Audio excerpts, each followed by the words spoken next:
Bienvenidos sean a esta conferencia de la audiencia inicial en el proceso penal. Soy su servidor, el licenciado Ubaldo López Sánchez. Les agradecería que pusieran en los comentarios si se está escuchando bien, para saber si tenemos que hacer alguna modificación o algo por el estilo. Pues bueno, muchas gracias a todos los que se están conectando. Les pedimos por favor que le den me gusta y que compartan esta transmisión para poder llegar a más gente. El día de hoy vamos a platicar sobre la audiencia inicial en el proceso penal. Me acompaña el licenciado Ricardo Raigosa. Él es el director del área penal en Navarro y López Abogados. ¿Okay? Él es licenciado en Derecho por la Universidad Autónoma de Nuevo León y tiene un máster en el sistema penal acusatorio y nos va a hablar todo sobre la audiencia en el sistema penal. En la audiencia inicial en el proceso penal. Antes que nada, para que dar oportunidad que se conecte gente a la transmisión, les comentamos que en el despacho de Navarro y López Abogados atendemos asuntos de materia civil, mercantil, familiar y penal. Y nos pueden localizar en los teléfonos 81 24 70 41 31 o en el 81 21 52 61 48. Entonces estamos a sus órdenes y a su disposición en esos números. Ahora bien, también les comentamos que hicimos una presentación para que puedan, como quien dice, retomar los temas que se van a ver a lo largo de esta videoconferencia o de esta plática. Entonces, para todos los que estén interesados en recibir la presentación, les vamos a pedir que por favor en los comentarios pongan sus correo, y en 2 o 3 días les vamos a estar mandando la presentación para que puedan, más adelante, cuando tengan oportunidad, pues pueden ver la presentación o pueden ver el video que se va a quedar en la página y lo complementan con la presentación, ¿no? Entonces, todos los que les interese recibir la presentación de la conferencia que vamos a hacer el día de hoy, por favor pongan sus correos en los comentarios y en 2 o 3 días nos vamos a estar contactando con ustedes para enviarles la presentación y que la tengan. Esta presentación va dirigida principalmente al público en general, estudiantes de Derecho y abogados que están interesados en conocer de la materia penal. Hacemos pues ahora sí que el comentario para ahí los abogados que son expertos en la materia penal, pues a lo mejor algunos términos los vamos a simplificar, por ejemplo datos de prueba, vamos a decir prueba o algo para que la gente o la mayoría de los espectadores puedan entender a qué nos referimos, ¿ok? Entonces, pues bueno, ¿con qué empezamos esta transmisión, licenciado Ricardo? Pues muchas gracias, licenciado Juan. Pues primero que nada agradecer a todos los que están conectándose, un saludo para todos. Y pues ya listos para empezar con esta plática respecto a la audiencia inicial. Cualquier duda o comentario que quieran hacer lo pueden poner en los comentarios y al finalizar podemos tener un espacio para resolver algunas dudas. Con confianza los que gusten comentar, ahí los vamos a estar escuchando. No sé, pues igual podemos comenzar con lo básico. No sé si quieras comentar respecto que en la audiencia inicial, pues evidentemente lo que se busca es formular imputación. Igual podemos empezar con el concepto de formular imputación, que muy simplemente podemos identificarlo como el hecho en que el Ministerio Público te informa a ti como persona investigada que está realizando una investigación en tu contra por unos hechos que probablemente cometiste y que esos hechos aparentemente son constitutivos de un delito penal. Ok, muy bien. Entonces, eso es la formulación de imputación, la investigación, sí. Bueno, como mencionas, o sea, el hecho de que el Ministerio Público va a decir delante del juez cuáles son los probables hechos de los cuales eres responsable y por los cuales se te está investigando. Sí, así es. Esa es la formulación de imputación, para que tengan un breve conocimiento de lo que es ese, digamos que es pues el momento inicial para que se comience con este procedimiento penal, que evidentemente existen 3 formas que lleguemos a ese momento. Puede ser mediante un control de detención, puede ser mediante una orden de aprehensión ejecutada o una citación para la audiencia de imputación con persona en libertad. En este momento, para no ampliarnos tanto, porque hay muchas, digamos, variantes, vamos a enfocarnos en lo que es solamente la imputación con persona en libertad. Ok, muy bien. Nada más para no dejar así los temas en el aire, brevemente, mencionas que hay como 3 maneras de llegar. Una es cuando atrapan a la persona en flagrancia, comentas. Sí. Esto es cuando están cometiendo un delito y en ese momento lo atrapan. Así es. Ahí ya es una manera de llegar a esta audiencia de formulación, ¿no? Pero ya sí. Detenido. Sí, en ese caso, cuando una persona es detenida al momento de cometer un delito, se llama una detención en flagrancia. Una vez que se realiza ese acto de detención, pasa el detenido a la autoridad investigadora para posteriormente presentarlo ante un juez. Y antes de llegar a la imputación, se resuelve primero si la persona detenida fue legalmente detenida. Ese es un término que se conoce como audiencia de control de detención. Primero se revisa si fue legalmente detenido y una vez que se ratifica esa detención, pasamos ahora sí a la formulación de imputación. Perfecto. Entonces, esa es una de las maneras en las cuales se llega a la audiencia. Sí. Okay. La otra mencionaste nada más, y igual les comentamos a todos los que les interese o que les sirva de ayuda a esta conferencia. También tenemos pensado llevar a cabo otras conferencias precisamente sobre el control de detención, qué es lo que se ve y todo, específicamente sobre eso. Y les recuerdo, también en nuestra página, antes de continuar, tenemos otras conferencias como lo son la de El divorcio incausado en Nuevo León y como son también una muy completa sobre la pensión de alimentos. Ahora bien, retomando, la pueden ver en el mismo canal de Facebook, ahí están los videos, duran aproximadamente 1 hora y se responden la mayoría de las dudas más comunes.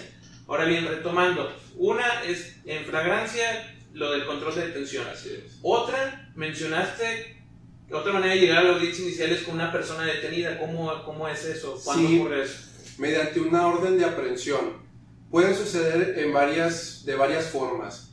Puede suceder que el Ministerio Público, una vez que está investigando un hecho, considera que ese delito tiene aparejada la prisión preventiva oficiosa. Entonces se ve en la necesidad de cautela, se ve en la necesidad de que en lugar de citar a la persona para que vaya a la audiencia de imputación, evidentemente no va a acudir por esa prisión preventiva oficiosa. Entonces lo que hace es pedir una orden de aprehensión al juez, esto de manera privada, nadie se debe enterar, y una vez que la conceda, va y busca a la persona, lo detiene, se ejecuta esta orden de aprehensión, lo detiene y lo lleva ante el juez para ahora sí formular la imputación. Esa es otra forma en la cual se puede iniciar esta etapa inicial de audiencia de imputación. Ok, muy bien. Y al igual que con la del control de detención, pues son temas muy amplios y que, como dices, hay muchas maneras en las que puede llegar, y también estén atentos al canal por si más adelante hacemos una conferencia al respecto o juntamos varios temas.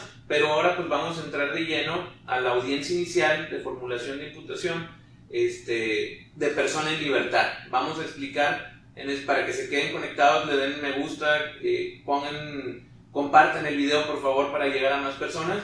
Vamos a explicar todo qué es lo que pasa en toda esa audiencia. Aquí el licenciado, lo mencionamos al inicio, licenciado en Derecho por la Universidad, máster en Sistema Penal Acusatorio, pero también tiene 9 años de experiencia en el Poder Judicial del Estado. Pasó de meritorio, escribiente, asistente jurídico, secretario de primera instancia, y tiene mucha experiencia en todo lo que son, todo tipo de audiencias penales. O sea, si alguien nos puede platicar qué es lo que pasa en esa audiencia momento a momento, es el licenciado ya de tantas que ha visto. Yo creo que ya has visto de todo, ¿no? O sea, sí, muchas audiencias. Muchos tipos de situaciones diferentes, ¿no? Que sí, pueden pasar ahí. Entonces, pues ahorita para aprovecharlo, y pues bueno, ¿cómo dirías que empieza la audiencia? ¿Empieza por la audiencia o hay algo antes del inicio de la audiencia? Pues yo creo que primero vamos a establecer que obviamente primero se cita a la persona mediante un papel que, si a lo mejor a alguno de ustedes les ha tocado que le llegue un papel mediante un actuario, un citador de parte del Poder Judicial, donde dice que los están citando a la audiencia de formulación de imputación. Muchas veces las personas se asustan, o los clientes que nos llaman se asustan y dicen: yo no hice nada, aquí me están diciendo que yo cometí amenazas o que yo golpeé a alguien y yo no hice nada. Entonces, nada más para aclarar, es solamente una citación para esta audiencia, que ahorita vamos a explicar a detalle en qué consiste, pero para que no se asusten, no se espanten, igual pueden consultarlo con sus abogados, pueden consultarlo para que les expliquen muy bien lo que sucede. Igual aquí lo vamos a comentar. Entonces, en ese instructivo, igual en la presentación que les vamos a pasar, ahí vayan anotando sus correos electrónicos para hacerles llegar las presentaciones. Ahí viene les compartí un instructivo, un ejemplo de un instructivo nada más para que más o menos conozcan qué es lo que contiene. Así rápidamente, al inicio obviamente vienen las partes, los datos de la carpeta que se inició, y inmediatamente viene que la audiencia que te están citando es para formular imputación. Entonces ahí mismo tú te das cuenta que te están citando para formular imputación, para que estés tranquilo. Después viene la fecha, la hora y el lugar en donde va a ser esa audiencia. Entonces, tener mucho cuidado en dónde van a hacer la audiencia para que no te equivoques de día, no te equivoques de hora, no te equivoques de lugar. Después vienen una serie de párrafos que también son importantes. Aquí lo vamos a decir brevemente. Vienen unas ligas de acceso para que tú puedas conectarte a las audiencias virtualmente. No forzosamente tienes que ir a la sala de audiencias. Y ahorita con lo de la pandemia se habilitaron estas salas virtuales para que tú puedas conectarte desde tu domicilio.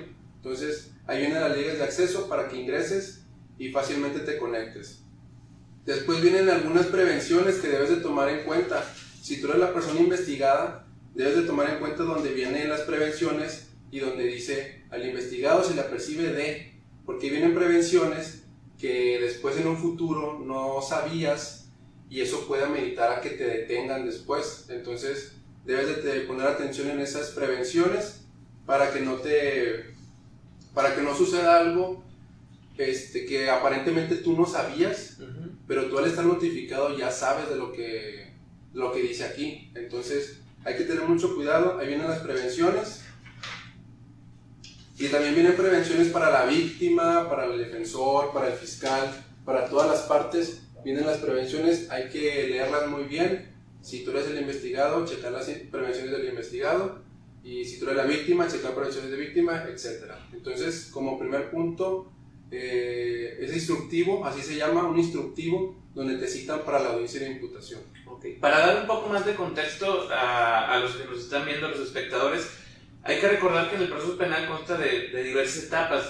Primero es una etapa de investigación que se realiza ante la fiscalía, donde una persona que es víctima de algún delito va y le dice a la fiscalía: me pasó esto, me hicieron esto, y la fiscalía realiza un proceso de investigación para reunir cierta información para ver si existe o no esa presunta responsabilidad. Si el Ministerio Público, con los elementos que obtuvo, dice: oye, si es posible que haya pasado algo, entonces va a mandar ese citatorio o va a avisar al Poder Judicial de que, oye, necesito una audiencia de formulación de imputación. El juez la va ahora sí que a conceder, y de ahí nace ese instructivo que menciona aquí el licenciado. Entonces existe una etapa previa que es de investigación.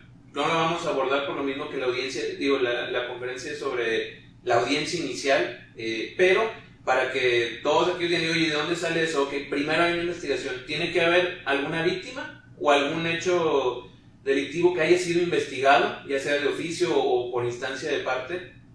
Y ya que se concreta esa investigación, pues el Ministerio Público da vista al Poder Judicial, sí, para que se mande ese instructivo y ahí se inicie el proceso. Sí. Como tú dices, y ahí es muy importante para los que no son abogados ni estudiantes, no es una cuestión de que tampoco se tengan por qué asustar, porque hay mucha gente que nos llama que están muy asustados. Sí, obviamente un proceso penal o cualquier proceso judicial puede ser algo preocupante, algo alarmante, pero tampoco hay que alarmarse del todo, porque hay diferentes etapas en el proceso penal. No porque el Ministerio Público ya recabó cierta información que aparentemente configura un delito, significa que ese delito realmente pasó. Entonces, primero es como un filtro en la audiencia inicial de formulación de imputaciones. Oye, el Ministerio Público básicamente me vinieron a decir esto, pues, sí, y aquí está por esto yo considero que pasó esto. Y ahorita vamos a ver todo lo que pasa, pero está bien lo correcto, así como... Sí, sí. Muy bien. Entonces, investiga el MP, junta suficientes datos o elementos que le dan certeza o cierta certidumbre respecto al hecho, se manda el instructivo, que como lo dice el licenciado, en la presentación que les vamos a mandar, si ponen su correo ahí en la presentación, digo, en los comentarios ponen su correo, se lo mandamos y ahí viene paso a paso para que ustedes ya tengan una idea más visual. Ok, este tipo de apercibimiento, ok, este tipo de dato, ok, el link de la audiencia, porque ahorita en estos tiempos de pandemia, como bien dice el licenciado, todo es a través de videollamada o videoconferencia a través de la aplicación Microsoft Teams. Y pues bueno, entonces ya dejamos atrás esta etapa, ya dejamos lo del instructivo. Te dan una hora, te dan un día para conectarte o antes para acudir. ¿Qué es lo que pasa ahí? O sea, llegas y ¿qué es lo que pasa, licenciado? Bueno, vamos a imaginar que no hay pandemia y que acudimos a la sala de audiencias, que es lo que habitualmente se hacía. Llegamos todas las partes a la sala de audiencias, esperamos a que dé inicio. Obviamente el asistente de sala da su protocolo de inicio de audiencia y dice quién va a ser el juez.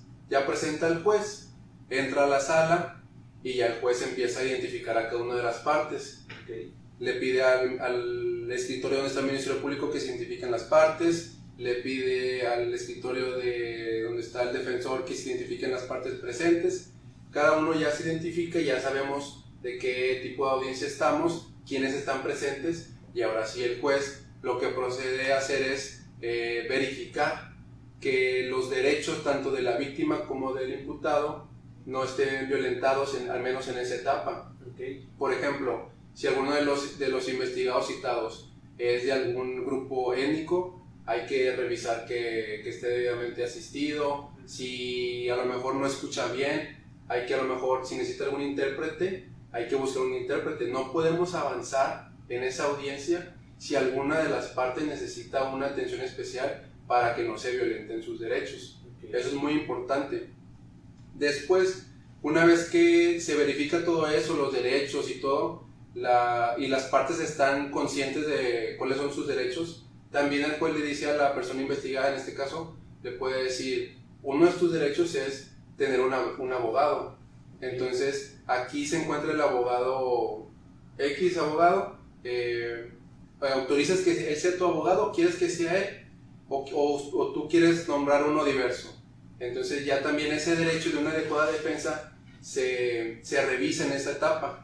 Ya el investigado decide, no, pues si quiero que sea él o no, yo tengo otro abogado pero no vino, etc.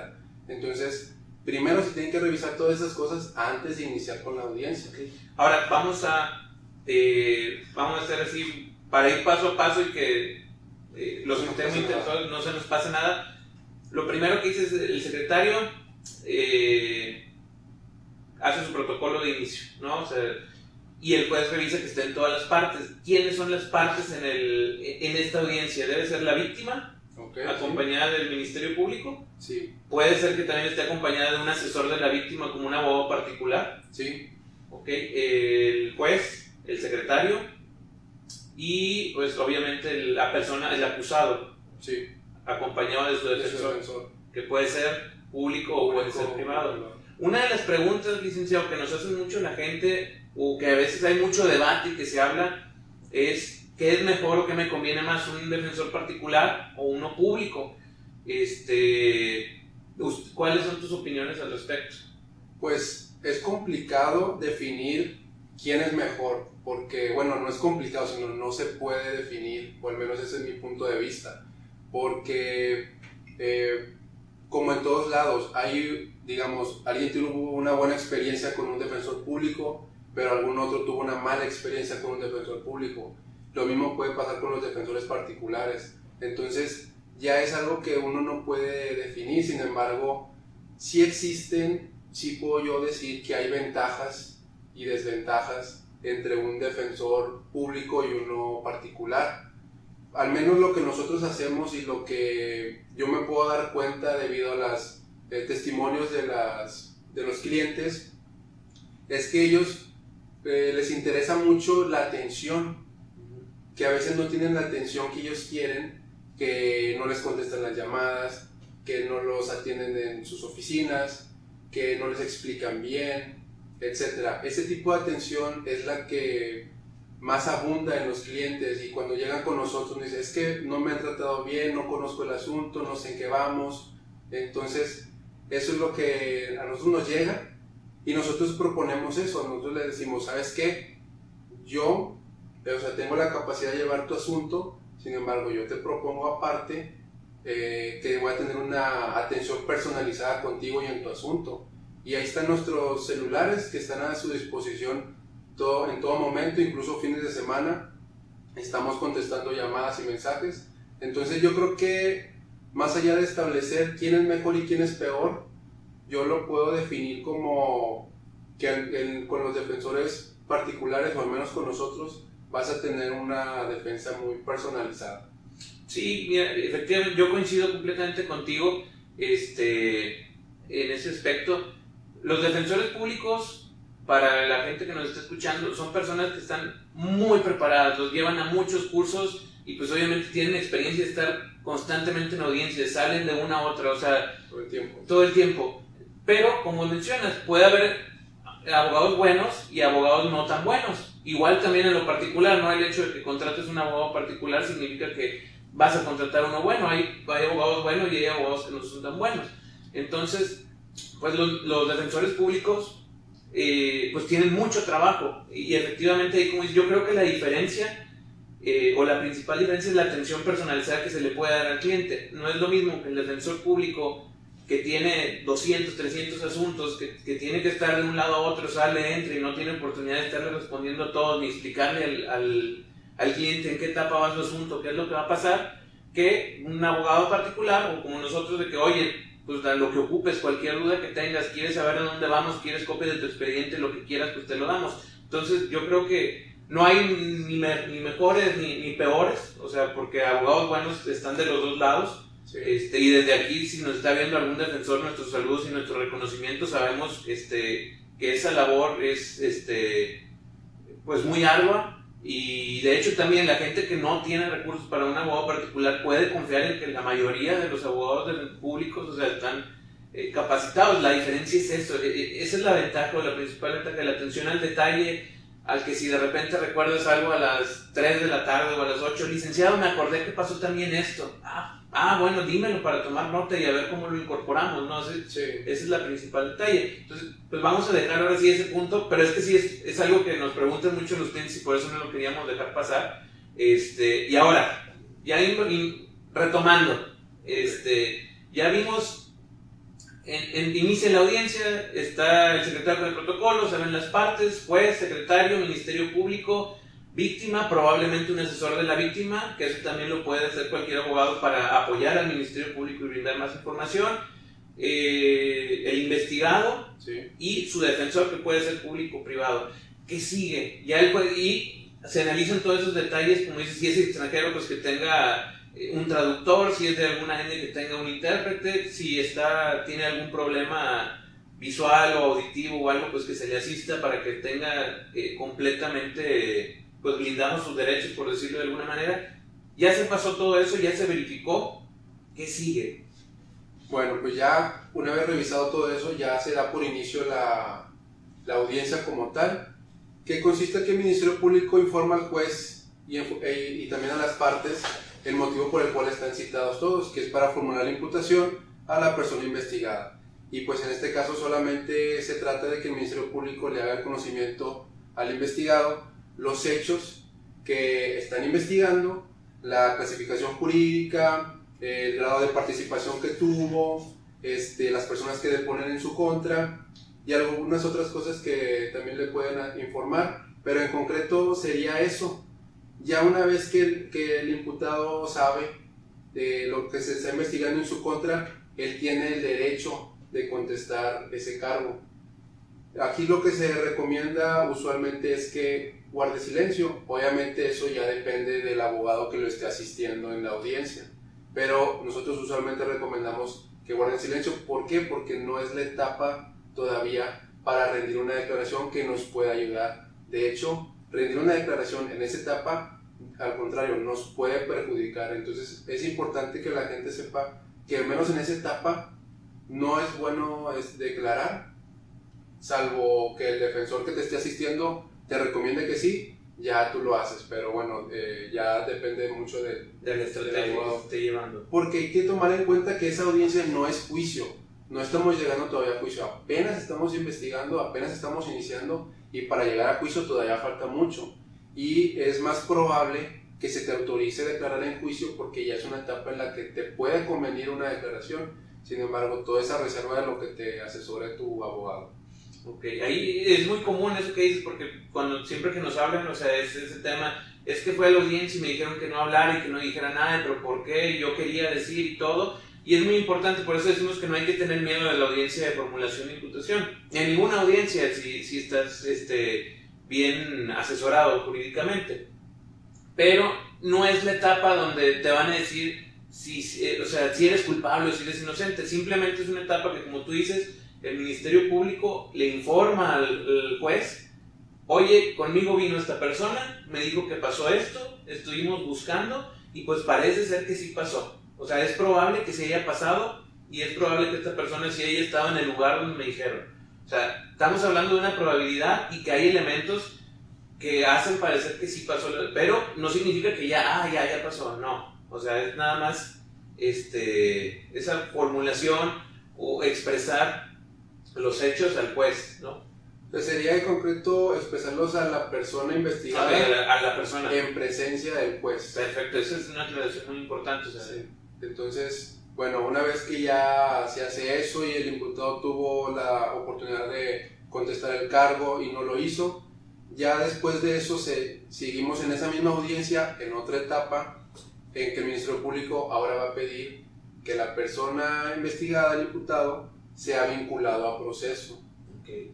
¿Y qué significa esto? Es solamente para que la persona investigada esté ligada a la investigación formalizada ya, para que esté sometido a un procedimiento para las siguientes etapas posteriores.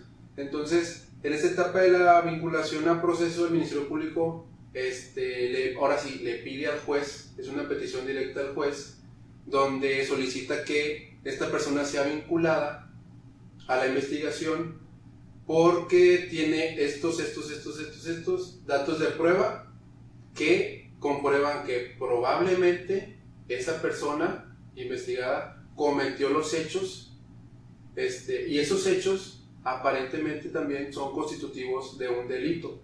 Okay. Entonces, ese es, digamos que una etapa de trámite en el cual es muy común que se acceda a esa vinculación a proceso porque solamente se necesitan datos mínimos para acreditar esa probabilidad de que tú cometiste esos hechos. Entonces, prácticamente es algo que se considera muy común y solamente es cuestión de que se trata de que se te está ligando a esta investigación y vas a estar sometido a este procedimiento durante un tiempo, ¿verdad? Hasta que no se llegue a juicio o hasta que no se llegue a alguna salida eterna o hasta que no se concluya de alguna otra forma, tú vas a estar sometido a este procedimiento.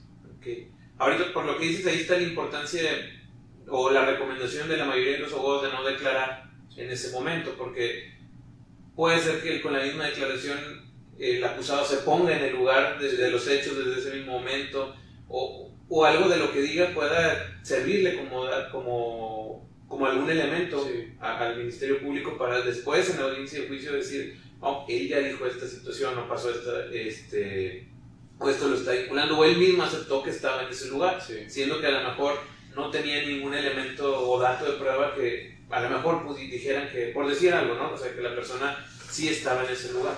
Entonces, pues bueno, entonces ya ahí tenemos la formulación de imputación y luego ya tenemos que es la vinculación a proceso. Inmediatamente se pide la vinculación y el juez tiene que resolver en ese momento y ya se resuelve si se vincula o no a proceso la persona investigada. Y en este caso es probable que también se dicte un auto de no vinculación a proceso, o sea, que le nieguen al Ministerio Público esa petición. Okay. Entonces ya no estás vinculado a esa investigación, digamos, formalmente. Sin embargo, el Ministerio Público puede seguir investigando. Okay. Eso no limita al Ministerio Público que siga investigando sobre lo mismo y vuelva a pedir otra vez audiencia. Entonces es muy importante que sepan que si por alguna razón te dictan un auto de no vinculación a proceso, eso no quiere decir que ya la libraste, eso no quiere decir que ya eres inocente. Eso solamente quiere decir que no le autorizaste al Ministerio Público de seguir con esta investigación ahora ya formalizada. Eso es lo único que significa. Y por lo contrario, el auto de vinculación pues tampoco significa que ya eres culpable. Ok, solamente que va a existir o va a iniciar un proceso de Sí, ya. porque probablemente tú fuiste el que Ok. lo cometió. Ahí hablamos de una probabilidad. Y eso, vuelvo al punto, y es muy importante para los clientes que tomen en cuenta esa situación de lo que mencionas, de que existe un alto grado de probabilidad de que sí sean vinculados a procesos, Sí.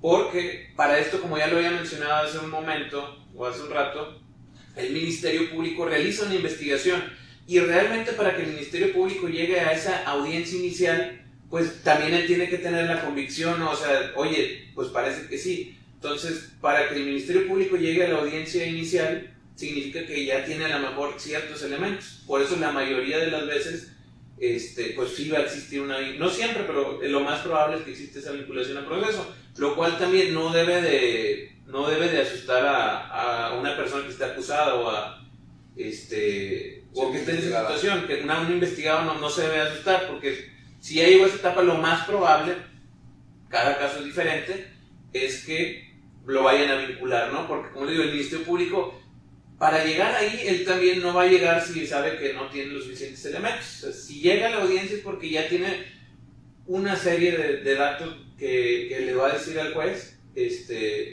para, ahora sí que justificar la probable o presunta responsabilidad, ¿no?, de los hechos.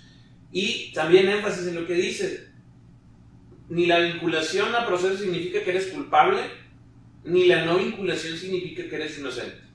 Si no estás vinculado, el Ministerio Público puede seguir investigando. Así es. Y si estás vinculado, tampoco significa que ya eres culpable ni nada. Yo creo que ahí, para el público en general, yo creo que es ahí donde radica, que ahorita vamos a tocar de ese tema más adelante, lo de las medidas cautelares, por ejemplo, en caso de una vinculación.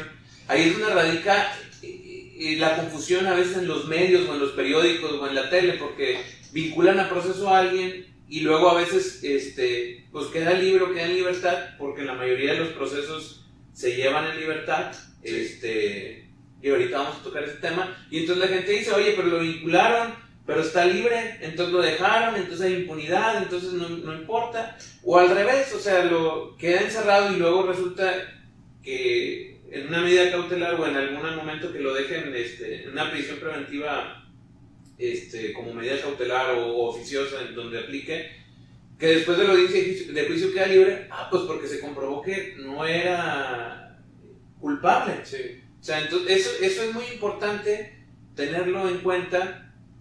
Vinculado no significa culpabilidad y no vinculado no significa inocencia, ¿verdad? Así es. Y ahora, nada más una breve pausa para recordarles a todos que hicimos una presentación, el licenciado de aquí, yo no le hice, el licenciado hizo una presentación que se las podemos mandar, nada más pongan su correo en los comentarios y con mucho gusto se las mandamos por ahí para que la puedan ver.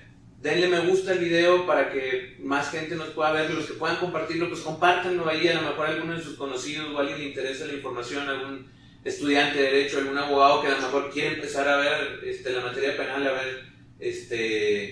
a ver si le llama la atención o no, a ver o aprender un poco más. Pues compartan por favor el video, denle me gusta, pongan su correo en los comentarios para mandarles la presentación. Y pues aquí es momento del comercial, que nosotros de Navarro y López Abogados vemos asuntos de materia civil, mercantil, familiar y penal, y nos pueden llamar a los teléfonos 8124-7041-31 o al 8121-526148, y con mucho gusto los atendemos. Vamos a continuar entonces en este caso, ya no se me pasa nada. Hay otros videos en la página ya de conferencias que se hicieron de alimentos y de divorcio para que los vean, duran una hora y cacho, contestamos muchas dudas, todo lo que pudieran tener de alguna duda en ese tema de alimentos y de divorcio, ahí está. También les avisamos próximamente en el mes de junio voy a presentar una conferencia sobre custodia, convivencia y patria potestad, las principales diferencias y similitudes entre las figuras y las características, y qué pasa en los juicios tanto de custodia, convivencia y pérdida de la patria potestad, qué elementos son los que pueden servir para ganar la custodia, cómo puede solicitar uno en la convivencia, cómo le puedo quitar la patria potestad al papá o a la mamá de los niños, todo eso en la conferencia que va a ser en el mes de junio. Próximamente vamos a estar publicando en la página ahora sí que el volante con la información de qué día y qué hora, para que se suscriban a la página y vean las siguientes conferencias, y así tratamos de explicar todo de la manera, pues ahora sí, sencilla, digerible, que sirva tanto del proceso como ahora sí que adjetivo, sustantivo un poquito.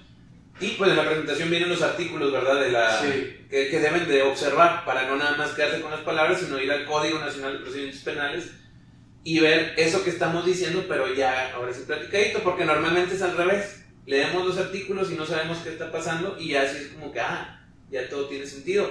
Pero adelante, licenciado, dígame, ya después dijo si hay vinculación o no vinculación. Vamos a suponer que hay vinculación, ¿qué pasa? Bueno, ya después de que es vinculado a proceso, pasamos a la etapa de imposición de medidas cautelares. En este momento el fiscal o el Ministerio Público primero tiene que revisar si amerita el delito o el investigado someterse a algunas medidas cautelares para que las cumpla lo que dure el procedimiento. Hay ocasiones en las que no es necesario imponer medidas cautelares, no es obligatorio. Sin embargo, por ejemplo, en una violencia familiar, donde la víctima, pues la esposa fue agredida, ahí sí se requiere una medida cautelar para que la víctima no vuelva a ser agredida. O sea, lo que se busca es que la víctima esté a salvo. Entonces, digamos, una medida cautelar puede ser que no se acerque la víctima, que no se acerque al domicilio, y si viven juntos, pues que se salga del domicilio. Entonces, son medidas cautelares que sirven para garantizar la seguridad de la víctima. Okay. Entonces, en esta etapa, lo que el Ministerio Público tiene que revisar son tres cosas: garantizar que no exista riesgo para la víctima, garantizar que no exista riesgo de que se sustraiga de la acción de la justicia el investigado, que se dé la fuga, y también garantizar que la investigación no se entorpezca. Entonces, esos tres puntos tienen que revisar el Ministerio Público para decir qué medidas cautelares va a pedir en contra del investigado. Entonces, eso se revisa, obviamente entra en un debate, todo esto entra en un debate, incluso ya a lo mejor nos brincamos el paso, pero la vinculación al proceso también es debatible. Igual y podemos hacer otra videoconferencia enfocándonos en la vinculación, porque también es un tema muy amplio. Ahí a lo mejor nos faltó decir de los plazos para resolver esa situación jurídica de la vinculación, que existe el plazo constitucional de 72 horas o la ampliación de ese plazo, que son 144 horas. Ahí nada más para que lo tomen en cuenta. Igual en la misma presentación hago mención de los artículos y ahí viene especificado ya en concreto.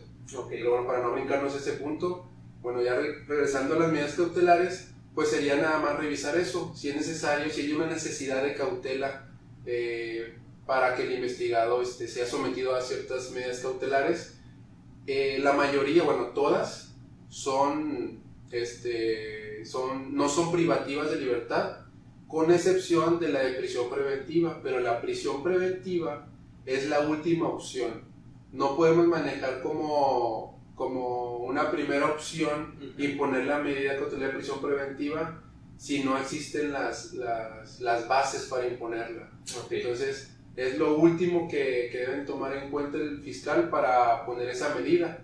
Entonces, por eso es muy común que ahorita lo comentábamos, que en una audiencia de control de detención donde una persona cometió un delito, es detenido, se lleva a la audiencia de imputación, después es vinculado a proceso y a lo mejor se le va a poner una medida cautelar de firma periódica ante la autoridad y va a quedar en libertad.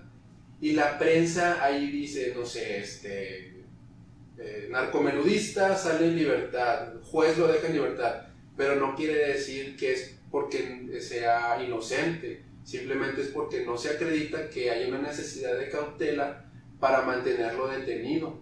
Él puede seguir su procedimiento en libertad bajo una medida cautelar. Ahora, si esa persona incumple con esa medida cautelar de no estar yendo a firmar, se puede revisar la medida cautelar para imponerle una más gravosa. Y ahora sí, poco a poco podemos ir llegando hasta la prisión preventiva. Entonces es muy importante que las personas investigadas, si se les impuso alguna medida cautelar o si no se les impuso alguna, deben de cuidar su comportamiento para que en un futuro el Ministerio Público no pida que se modifique esa medida y ahora sí les vayan a imponer unas más graves, incluso llegar a la prisión preventiva. Entonces, para que lo tomen en cuenta, hay que cumplir con las medidas cautelares para que no se, para que el procedimiento no te vaya a perjudicar. Ok, entonces, bueno, y eso me lleva a una de las preguntas más frecuentes también que hacen los clientes. Oye, me van a meter a la cárcel, o sea, así lo pregunto, ¿me van a meter a la cárcel si voy? Y como lo mencionas, la respuesta es, la prisión preventiva es la última opción, Sí. para ahora sí que garantizar lo que dices, que no se sustraiga de la acción de la justicia y garantizar lo de la víctima, la seguridad de la víctima y que no se entorpezca el proceso. Entonces, la prisión preventiva es realmente la última de las opciones, salvo el catálogo de delitos que se encuentra en la Constitución como delitos graves, para un ejemplo, pues, la violación, ¿no? En la Constitución encontramos el catálogo de delitos que son considerados graves, donde ahí sí la prisión preventiva es oficiosa, más que una medida cautelar, y ahí dice Sí. la Constitución, por este delito, violación, abuso de menores, narcotráfico, Robo, facilitación. robo con violencia, sí, entonces, y ahí en la Constitución aparecen, ahora sí que por eso hay que analizar también cuál es el tipo de situación, cuál es el tipo de delito que está, ahora sí que se está intentando imputar, para ver si entra dentro de ese catálogo. Pero en la mayoría de los delitos, los que no entran en categorías de grave, pues es la última opción. Por eso volvemos a repetir, es muy común que en el periódico se vea que lo dejaron libre, que quedó en libertad, que esto no. Pues el juez consideró que no hay ningún riesgo y que va a volver a venir a la siguiente audiencia. Que normalmente pues tienen que tener un domicilio aquí en la ciudad, o familiares, o un trabajo, o algo que digas, oye, tengo dónde encontrarlo. Si es una persona que no tiene trabajo, que no tiene familiares y que nada, pues el juez a lo mejor sí decir, oye, si lo dejo ir ya no lo encuentro. Pero la prisión preventiva es la última de las medidas cautelares, solamente se puede usar en casos de excepción, y las demás pues son, como dices, a lo mejor están otras medidas cautelares que como arraigo domiciliario, que no se acerque a la víctima, ir a firmar, y por ejemplo, o sea, esa es una que de hecho también pudiera ser un tema completo de un video, ¿no? O sea, cuáles son las medidas cautelares, cuándo se pueden variar, porque no porque ya las puso así se van a quedar, ¿no? Sí. Si hay un cambio de circunstancias, pues se puede pedir una variación en las medidas. Pero bueno, entonces, ya vimos todo el proceso, ya vimos, si no hay vinculación, pues ahí se acaba la audiencia, ¿no? O sea, Sí. ahí ya termina. Ya terminé. Pero si hay vinculación, pues el juez va a analizar si aplica o no aplica unas medidas cautelares. Así es. Vamos, ¿qué sigue? ¿Ya con eso finaliza la audiencia o hay...? No, ya por último, digamos que en un procedimiento normal de audiencia inicial seguiría fijar plazo de cierre de investigación. Okay. Este plazo de cierre de investigación complementaria sirve para ambas partes, sin embargo lo pide la Fiscalía. ¿Por qué? Porque la Fiscalía, digamos, va a necesitar otro tiempo considerable, dependiendo de los datos de prueba que tenga, para seguir investigando y recolectar a lo mejor más datos de prueba que le puedan servir para llegar a juicio. Entonces, ese plazo de investigación tanto le sirve a la Fiscalía como a la defensa, en caso de que la defensa vaya a querer aportar algún dato de prueba para su teoría del caso. Okay. Pero comúnmente siempre lo está pidiendo la Fiscalía, porque la Fiscalía usualmente sí necesita ese tiempo para organizar las pruebas, para saber de qué forma lo va a presentar ahora ya el escrito de acusación en su momento, o que no me ha tocado ver, pero también una vez que investiga, el Ministerio Público puede considerar que ya no es necesario acusar a la persona y se termina el procedimiento y no lo llevamos a juicio. No me ha tocado, pero puede O suceder. sea, existe Esa posibilidad. en el código viene esa Sí. posibilidad, pero la práctica es... La práctica siempre el Ministerio Público termina de investigar, presenta un escrito que se llama escrito de acusación, donde le informa al juez las razones por las cuales va a acusar a la persona y cuáles son las pruebas que tiene para demostrarlo ya en juicio. Okay. Y pues digamos que ese plazo de hacer la investigación puede ser ampliado, igual el código lo establece de qué forma lo pueden ampliar, pero si el Ministerio Público, no sé, en un mes considera que no fue suficiente, él puede pedir una audiencia. ¿Sabes qué, juez? Necesito más días, necesito otros 2 meses para seguir investigando. Y obviamente en la audiencia todo es mediante un debate, la defensa puede decir, ¿sabes qué? Es mucho el tiempo, no hay muchas pruebas que recolectar, etc. Todo se puede debatir y ya al final de cuentas el juez decide si lo va a ampliar o no lo va a ampliar, pero existe esa posibilidad de que se agreguen más días a la investigación de las que ya se establecieron. Ok, entonces en la etapa previa el Ministerio Público junta la mayor cantidad de evidencia o de datos de prueba o información para llegar a la imputación, pero eso no significa que ya acabó la investigación, puede seguir todavía investigando para llegar con todo lo posible al juicio. Así es. Ok, entonces ahí es donde piden en esa misma audiencia se pide la extensión del plazo de investigación. Sí, es una audiencia que aproximadamente tarda 1 hora, a lo mejor 40 minutos o se puede extender un poquito más, donde se ve la formulación de imputación, se pasa la vinculación a proceso, luego se revisa lo de las medidas cautelares y finalmente se establece el plazo de cierre de investigación. Todos esos temas se ven en una misma audiencia. Okay.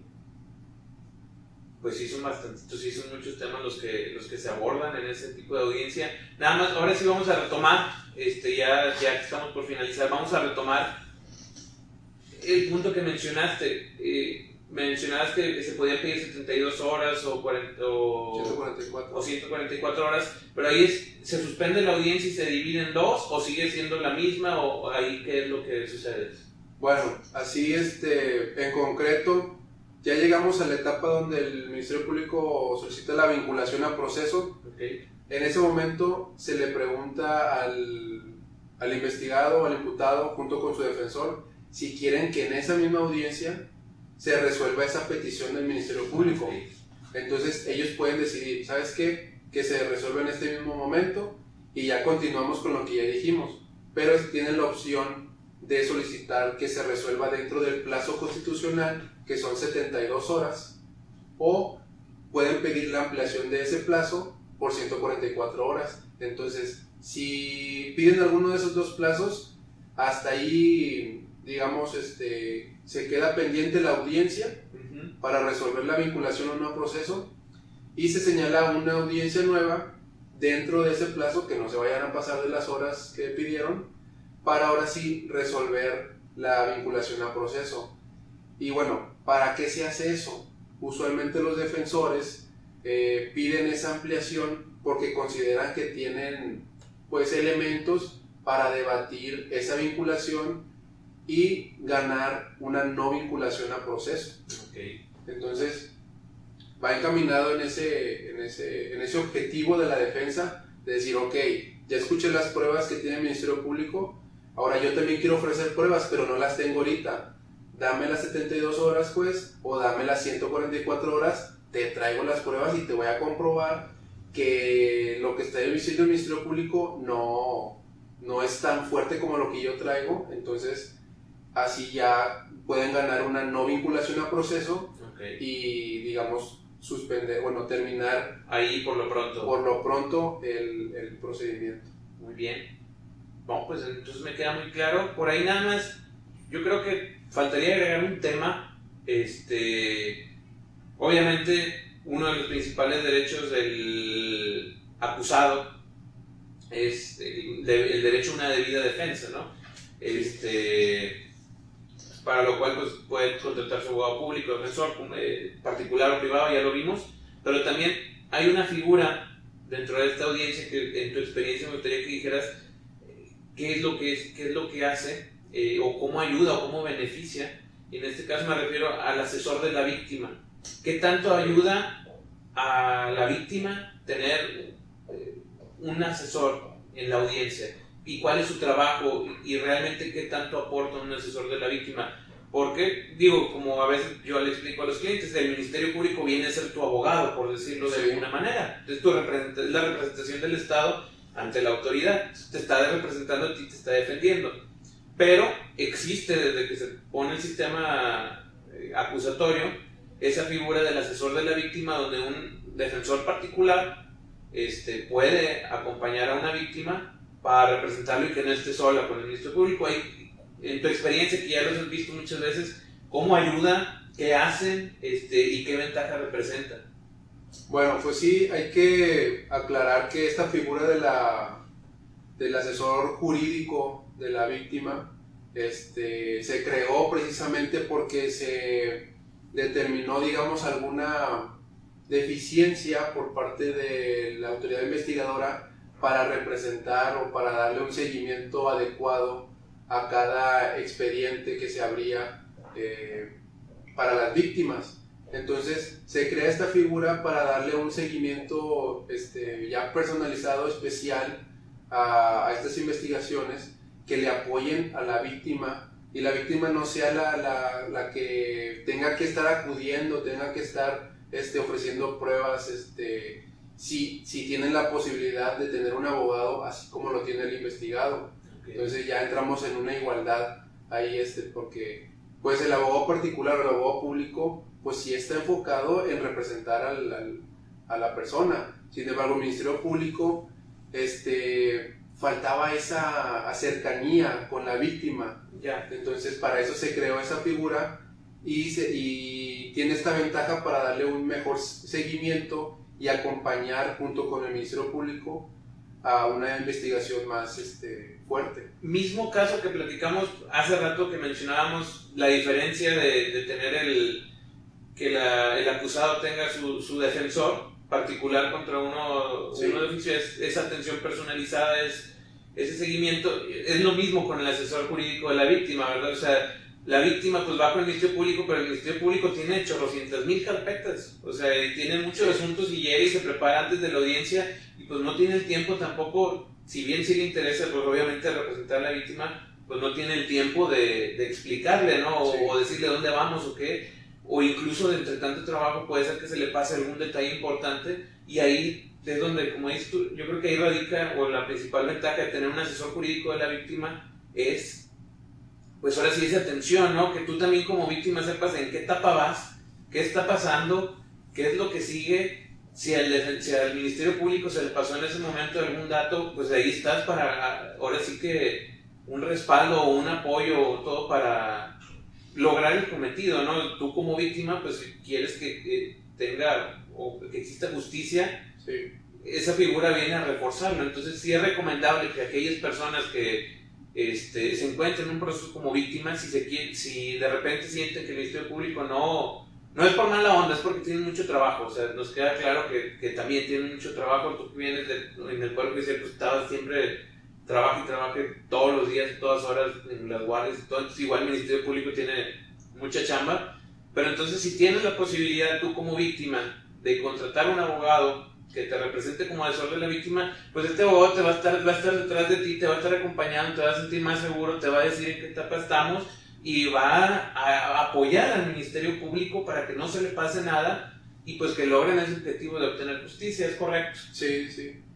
Muy bien, pues entonces yo creo que ya no sé si tú quieres agregar algo más que recuerdes que te haya pasado, algo. Pues no, creo que tocamos todos los puntos. Igual no sé si en alguno de los comentarios hay alguna duda para resolverla, y pues yo creo que sería todo. Igual como quiera va a haber más conferencias donde podemos profundizar más en algunos temas que ya tocamos aquí, como las medidas cautelares, la prisión preventiva oficiosa, el control de detención, la vinculación a proceso. A lo mejor podemos profundizar más en esos temas, y con todo gusto lo podemos platicar. Ok, por ahí una de las preguntas que nos están diciendo que pregunten los clientes, o los clientes, los espectadores, los usuarios, es ¿es posible que se pongan medidas cautelares antes de la audiencia inicial? Como tal, medidas cautelares, no. Hay algunas peticiones que puede hacer el Ministerio Público, pero no son medidas cautelares para salvaguardar a la víctima. Okay. Entonces, podrían ser, se me fue el nombre. Como cuando en una investigación otorgan órdenes de protección. Sí, por ejemplo, como una orden de protección, pero se me fue el nombre, tiene otro nombre. Sí se puede poner alguna restricción, okay, vamos a llamarlo así, una restricción antes de llegar a la audiencia inicial, pero como tal una medida cautelar no se puede. Ok, o sea, ya es una cuestión técnica, jurídica. Medida cautelar tiene que ser, pues ahora sí, dentro de la audiencia de formulación, pero el Ministerio Público tiene otros mecanismos similares, por decirlo así, para salvaguardar a la víctima, ¿no? Como en el caso de violencia familiar, que vemos que cuando hay daño psicológico, pues sugiere el psicólogo que el Ministerio Público imponga órdenes de protección, que no se acerque a la víctima y el Ministerio Público concede esas órdenes de protección. Sí, ese trámite lo hace el Ministerio Público, no forzosamente tenemos que llegar a un juez. Ya después el Ministerio Público tiene que pedir la ratificación de a lo mejor esas medidas ante el juez, pero en sí la aplicación le corresponde al Ministerio Público. Ok, muy bien. Entonces por ahí vamos a ver si hay alguna otra pregunta.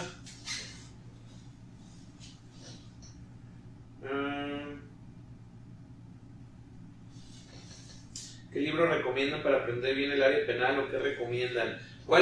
¿Qué libros? Bueno, no tanto libros, ¿cuáles serían las recomendaciones para aprender si no eres abogado que ve lo penal, que estás en otra materia, o si eres estudiante y te interesa lo penal? ¿Tú qué recomendarías para aprender materia penal? Aparte de ver nuestras conferencias que ahora vamos a estar dando, ¿qué otra cosa sugerirías? Pues yo creo que lo que más te puede ayudar sería ver videos de las audiencias. Ahí en todas las audiencias establecen el fundamento, vienen todos los artículos para fundamentar las peticiones y los argumentos que están haciendo las partes. Con los videos te puede ayudar bastante, más allá de los libros, porque yo he leído algunos libros y realmente no encuentro lo que yo estoy buscando. Uh-huh. Entonces, y es muy difícil encontrar ese libro donde te resuelvan todas esas dudas que tú tienes, es complicado. Entonces, los videos de las audiencias, ya hay muchos en YouTube, hay audiencias completas de juicio también, y igual pues a lo mejor algún posgrado también te puede servir, ya especializado en el sistema penal acusatorio, funciona bastante. A mí me ha ayudado mucho desde que yo estuve en el Poder Judicial, ahorita ya en la práctica como abogado particular, el posgrado que tomé, igual diplomados, todo lo que tú puedas obtener mediante un aprendizaje con un maestro, con alguien que ya tiene experiencia, es muchísimo mejor. Más allá de, o sea, los libros son buenos, sí, pero más allá de los libros yo creo que sería... Es que se tiene que aprender así que tanto la teoría, o sea, porque tienes que tener las bases para que luego cuando ves la práctica también, o sea, lo entiendes, llega como un clic. Pero eso, como dices, sí, ahorita todos los estudiantes que nos están viendo, para que lo tengan en cuenta, hay muchos videos ya en YouTube de muchos abogados, de muchas audiencias que suben, porque son públicas, porque se graban en video y ya están al alcance de todos. Entonces es una manera muy importante de aprender y saber todo esto que estamos diciendo ahorita. Si ahorita van y buscan un video de audiencia inicial, van a ver que está la etapa donde el secretario dice, la etapa donde el Ministerio Público le dice la imputación, donde el juez formula las medidas, pone las medidas cautelares, si hay vinculación o no vinculación en proceso. O sea, todo eso ya lo van a ver en la audiencia y les sirve bastante para aprender. Sí. Y pues bueno, entonces, una pregunta más que nos está llegando de este momento. En caso de ser vinculado a proceso, ¿las partes pueden llegar a un arreglo en ese momento y dar por terminado el problema, o tendrían que ir a esperar a los medios alternos o comparecer a otra audiencia? Sí se puede. En esa audiencia Obviamente, si están todas las partes presentes y si hace la petición formal ante el juez, sí se puede llegar a una salida alterna como una suspensión condicional o un acuerdo reparatorio. Se pueden llevar a cabo en la misma audiencia ya después de vinculado a proceso, sí se puede hacer. Okay. Pero me imagino que también es algo, no sé qué tan seguido lo hayas visto, pero se me haría muy repentino que en ese mismo momento las partes lleguen al acuerdo, o sí es común, o sea, sí pasa. Sí es común, sí pasa. Muchas ocasiones ya lo traen platicado, okay, por así decirlo, pero sí ha pasado que en ese mismo momento casualmente no encontraban a la víctima, un ejemplo, y a esa audiencia acudió la víctima. Entonces, bueno, aquí está la víctima, vamos a llegar al acuerdo. Ok, entonces se propone ahí en la misma audiencia, a lo mejor se puede hacer un receso para platicarlo, establecer bien las condiciones o las cláusulas del acuerdo, y ya en ese mismo momento se puede llegar a esa salida alterna. Y sí es posible. Perfecto, ¿no? Pues entonces está muy bien. Esperemos que le haya servido o que les haya sido de utilidad esta conferencia para aprender más sobre qué es lo que pasa en esta audiencia inicial. Les volvemos a decir, los que puedan compartir, por favor, compartan. Los que quieran, por favor, darle me gusta al video, por favor, eso nos ayuda bastante. Suscríbanse a la página porque vamos a tener más conferencias, como les digo, la próxima es de custodia, convivencia y pérdida de la patria potestad, o patria potestad.